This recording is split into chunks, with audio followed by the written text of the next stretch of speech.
Waktu menunjukkan sekitar pukul 1.30 pagi. Tiba-tiba pintu lapas Cebongan diketok gerombolan orang tak dikenal dengan membawa senjata. Penjaga yang semula enggan membukakan pintu ketakutan begitu diancam akan ditembaki oleh orang-orang tersebut. Setelah pintu terbuka, keseluruh 12 pelaku yang kemudian diketahui berasal dari grup 2 Kandang Menjangan merangsek secepat kilat ke dalam lapas. Mereka sempat melakukan tembakan ke udara agar sipir dan para napi yang lainnya tiarap. Para pelaku meminta sipir menunjukkan sel di mana terdapat tahanan yang terlibat kasus penganiayaan anggota Kopassus hingga tewas di Hugo Cafe. Kemudian mereka berbagi tugas. Beberapa di antaranya menyekap penjaga dan 4 sisanya masuk ke dalam sel. Bermodal informasi dari sipir di mana para tahanan ditempatkan di sel 5A serta memberikan kunci selnya. Setelah tiba di sel, mereka kembali berbagi tugas. Namun hanya ada 1 orang yang menjadi eksekutor. Begitu tiba di sel 5A, mereka menyuruh para tahanan untuk berkumpul. Kemudian seorang pelaku bertanya, di mana kelompok Diki? Yang bukan kelompok Diki harap minggir, teriaknya. Gertakan pelaku sempat disanggah salah satu tahanan di mana orang yang dicari tak ada di sel tersebut. Mendengar itu, pelaku mengancam akan menembak semua tahanan yang ada di sel.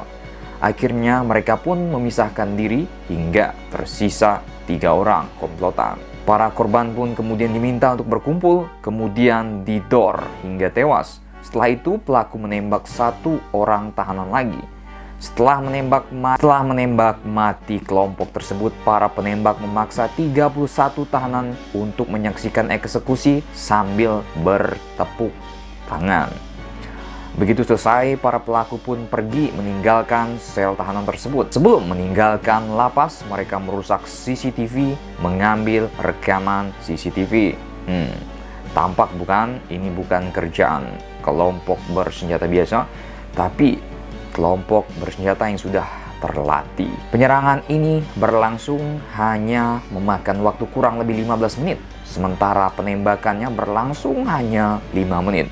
Salah satu saksi melaporkan selama peristiwa berlangsung, ada seorang pelaku yang terus-menerus melihat jam tangannya.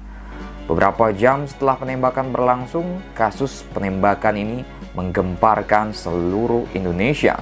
Para pelaku diketahui menggunakan senapan serbu buatan Soviet, yakni AK-47. Setelah berminggu-minggu melakukan penyelidikan, kasus tersebut kemudian diambil alih oleh Markas Besar TNI Angkatan Darat dan diumumkanlah bahwa pelaku yang menghabisi para preman tersebut di Cebongan adalah 12 anggota Kopassus Grup 2 Kandang Menjangan Kartasura. Ini merupakan salah satu peristiwa yang membuat preman manapun pasti akan bergedik ngeri. Penyerbuan Kopassus ke lapas Cebongan yang hanya memakan waktu 15 menit dan waktu eksekusinya hanya 5 menit selesai. Penyerbuan ini adalah akibat anggota Kopassus Serka Heru Santosa yang dikeroyok sekelompok preman hingga tewas di Hugo Cafe, Yogyakarta. Mau menguji jiwa korsa Kopassus? Ya, bekal.